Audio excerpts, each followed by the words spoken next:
You may remember a while ago that one of my earliest videos was ranking all the Sonic games from worst to best. That video was in preparation for this game, Shadow Generations. Shadow Generations was a game that I have been looking forward to for a little while now. Ever since I first saw that trailer and was a little skeptical because of the whole Sonic Colors fiasco, I was intrigued to see what this would do. So, without further delay, let's jump right into Shadow Generations. I'm going to be talking about the boss fights and the worlds in this game. So let's start with Space Colony Arc. And what a way to start off with. From the very beginning, you can already see there are a lot of skips in this level that true Sonic fans would be proud of. We also got plenty of alternate pathways and sense of speed. But you know what else we got? Shadow. Shadow the Hedgehog controls so well in this game. He's basically just a souped up Sonic. And, well, it feels amazing. It just feels so good. Shadow's whole thing just feels perfect. The Chaos Control especially was the most fun thing to play around. You basically have to build up a meter by killing enemies. Once you do, you can unlock an ability that can slow down time. So yeah, it's basically exactly what you think it is. But that's not all this level has to offer. No, it also offers the QuickTime events. Now, don't worry, they're not like Unleashed where they were just weird. No, they're like Frontiers, where they're just awesome.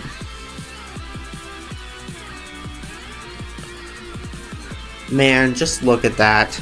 Okay, Space Colony Arc is brought up into two stages. Stage 1 is a 3D challenge. Meanwhile, Stage 2 is a 2D challenge. And this is where we find the formula of Shadow Generations, using the Chaos Control and Chaos Sphere to great effect, while also introducing us to Shadow's new powers. And I gotta say, if this is how we're going to get introduced to new characters, I'm all for it. We also get dropped into white space, just like Sonic, except unlike Sonic, we actually get to run around and collect new powers, just like Sonic did in Sonic Frontiers. Only, instead of them all being combat focused, Shadows are combat and utility purposed. All of them. Plus, the animation they show is really cool, but also very gruesome. Basically, this game is a mixture of Sonic Generations and Sonic Frontiers, so I'm already enjoying this. The first one is the Doom Spears, second one's Doom Surf, final one's Doom Morph, and then the Doom Wings that we saw in Act 2 of Space Colony Arc. Also, I should admit that this video is going to be a little more structured and yet a lot more disjointed than usual, mainly because it's just going to be me gushing about this game, but yeah. Our next stop is Rail Canyon. Rail Canyon from Sonic Heroes. Honestly, really fun. Yeah, the fact that it's all on rails, literally, does drag it down slightly, but that's not really that big of a deal. The 2D segments are even more fun because the Chaos Control gets a lot of use there. Can you tell that the Chaos Control is my favorite part of the entire game?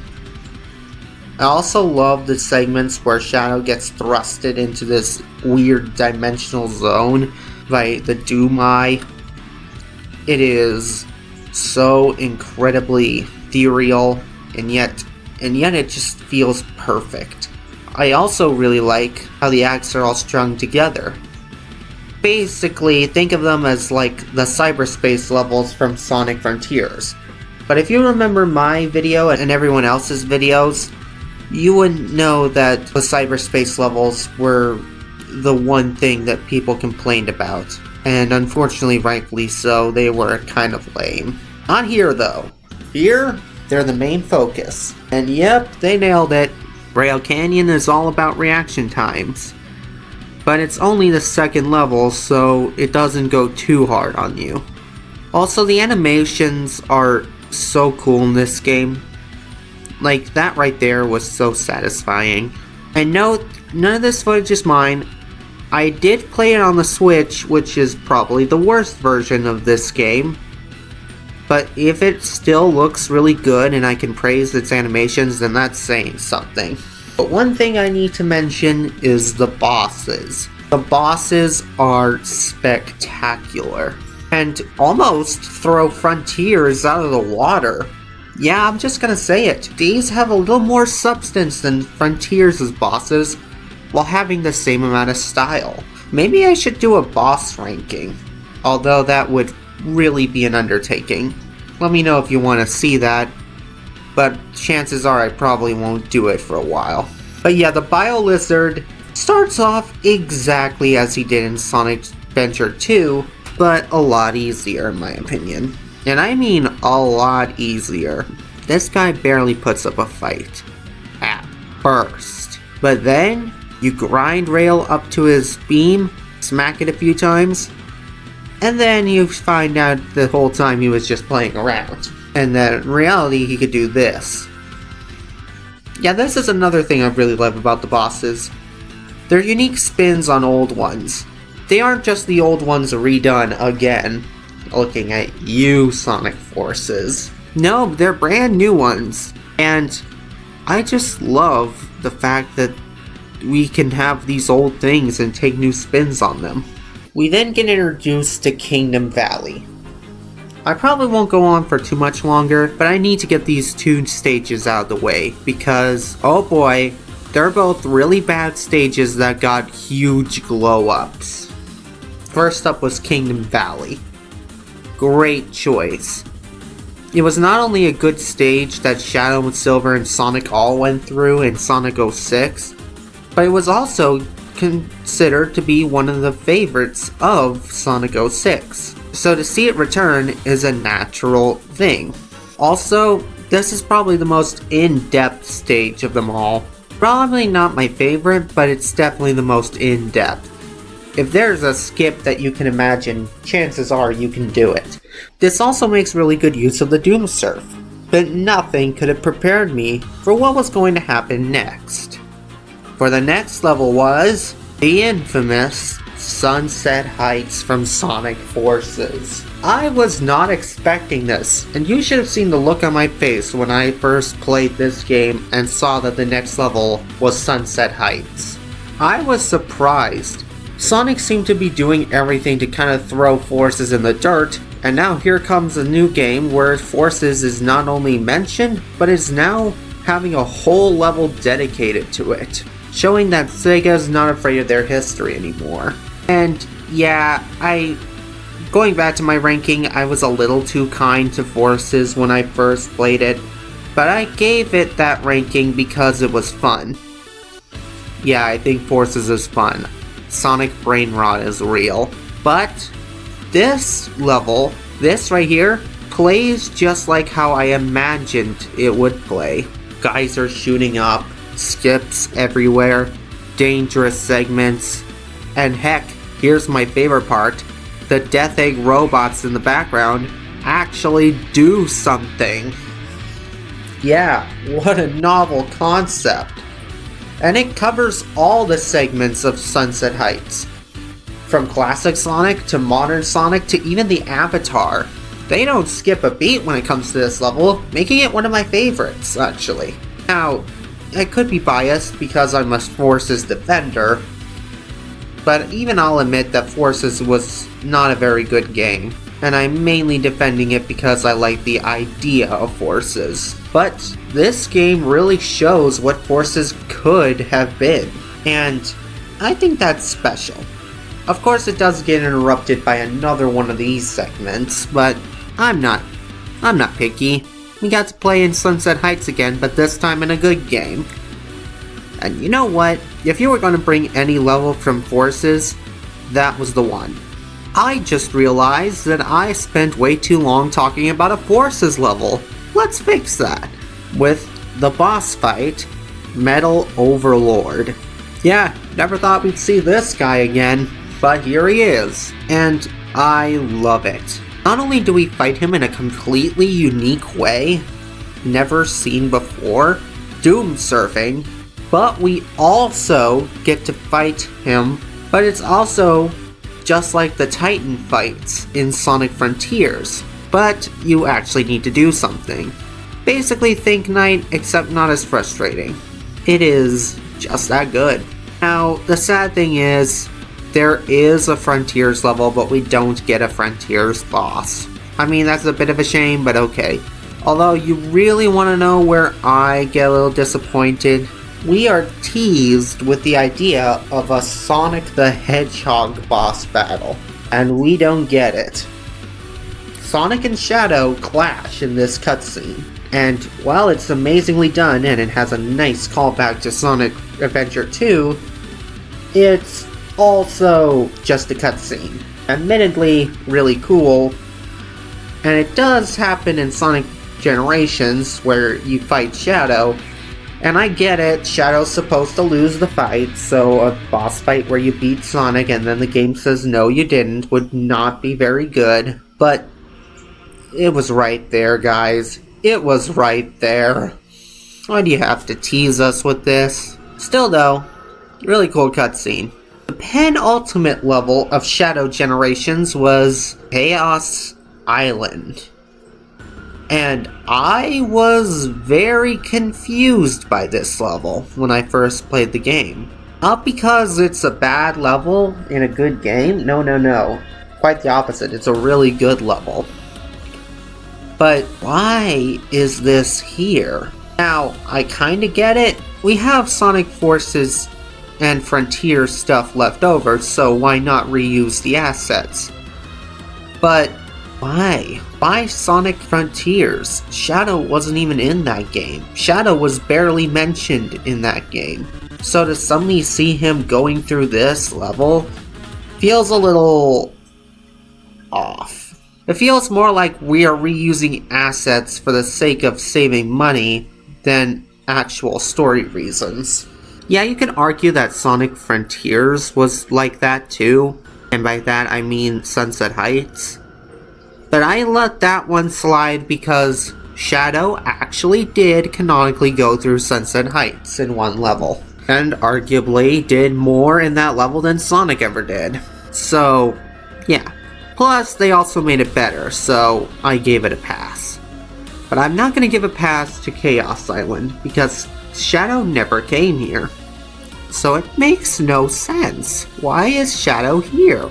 Now, a friend of mine told me that it could be because Black Doom knows about the Ancients. And that kinda makes sense. He is old enough to understand ancient technologies. So, maybe? But honestly, that's a bit of a reach in my opinion. It feels like we're trying to fill in stuff that the developers don't know how to fill in. Now, is Chaos Island a good level? Oh yeah, and that's the problem. It is a good level. It just doesn't feel like it needs to be here. But you know who does feel like he needs to be here? Mephiles. Oh man, this was a surprise to basically everyone before the game released because Sega leaked it. Come on, dudes, really? You leak your only surprise? Yeah, but whatever, it's a great surprise. Seeing Mephiles return in his old arena is so incredible.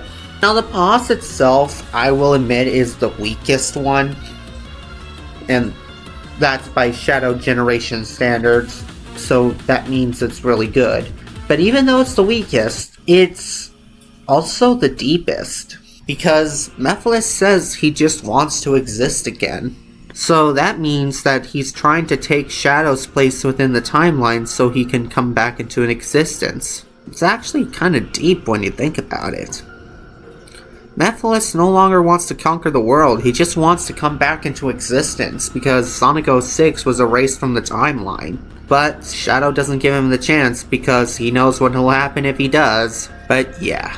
The final level was also the most fitting level. To us fans at least. To Shadow it means nothing, but to us fans, it meant everything. Radical Highway.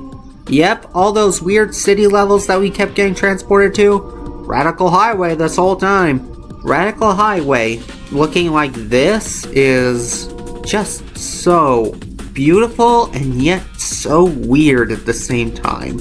I have no illusion in my mind that this was exactly what they were going for. Weird yet beautiful. I say it's perfect because, well, it's where we first got to play as Shadow ever. This was the first time anyone got to play as Shadow. So to see it remade in such a weird and twisted way is, well, surprising. I'm not even sure is the word for it. This is also the first stage where you get to play with the Doom Wings. Okay, technically, Space Colony Arc Act 2 was the first, but that was just for a brief segment and you didn't get to do much. Radical Highway is the first one where you get to fully play with Shadow's new toys. Also, you remember when I said that most acts have a 2D and a 3D act? Well, this is the one and only exception. Both acts are 3D, and I couldn't have it any other way. Oh yeah, Devil Doom's here too. Admittedly, Devil Doom is very hype, but honestly, he's just a combination of everything you just went through before. Which, don't get it wrong, is a really good way to end the game, testing everything you learn in a brand new way, but it doesn't make him the most memorable boss from this game. Still though, really cool, and I'm so glad we got to have that last rendition of All Hail Shadow, one of my favorite songs from the Sonic franchise. Specifically the Crush 40 version. Nothing against Magnum Phi, I have a friend who really loves Magnum Phi, I just prefer the Crush 40 version. But there's one more thing we need to talk about before we end this review. No, it's not the DLC level, although it is pretty banger. No. I'm talking about the story. The story was beautiful. Do I wish it was a little longer to dwell on the fact that Shadow can finally see his family one more time? Yeah, I do. But at the same time, Sonic games aren't usually that long. But I love to see that Shadow is able to see his family one more time. And when he's given the chance to save them, he does, but Maria shuts him down because they don't want to be frozen in time. Maria's final words to Shadow just so sad and yet so triumphant. I love it. Yeah, nothing much happens in this game, but I just love how Shadow is written in this one. This truly feels like the Shadow the Hedgehog we should have gotten back in 2005. And getting to see Maria and Gerald back in one piece, and getting to see them move and react to Shadow again, it's just so incredibly melancholy, bittersweet, whatever you want to call it. It's a masterpiece. Am I saying it's perfect? No. No, I wish there was more time spent on it, but I get it. It's fine the way it is. Are there any negatives with this game? Yes. Yes, there are. First off, collecting bolts is completely useless. You just find out that you're collecting pieces for a clock, not a rocket ship. You don't get to find Gamma, Omega, anyone. You just collect bolts. Another problem with this game is that the open world is not mandatory this time around. It's just an open world for you to explore, which, I get it, not something that needs to be done. But look how many challenges there are. Kinda wish that it was mandatory, but I kinda like this toned back style actually. If they make a Frontiers 2, I expect to see something more grand. But for this styled back presentation, I can live with it. The Doom Morph is also my least favorite power-up, mainly because of how clunky it can feel. I mean, once you get the hang of it, it's good, but it's the only one I had to get the hang of. Then there are the glitches, which, yeah, there aren't a lot this time around. There are not a lot, but it can still happen. And finally, and this is the big one, it's just too short. This game feels like it should be longer, but it isn't. But if that's my only complaint, then you know I love this game. In short, this is my favorite Sonic game. Hands down, no questions asked. Even Generations and Frontiers had moments that I didn't like. Like, when I finally got to play Sonic Generations, which yes I did, I finally played that game, and I hated Planet Wisp and the Time Eater. Yeah, they were really, really sucky. I also didn't like Frontiers' whole reuse of assets and cyberspace. But here, I don't really have a moment where I strongly dislike it.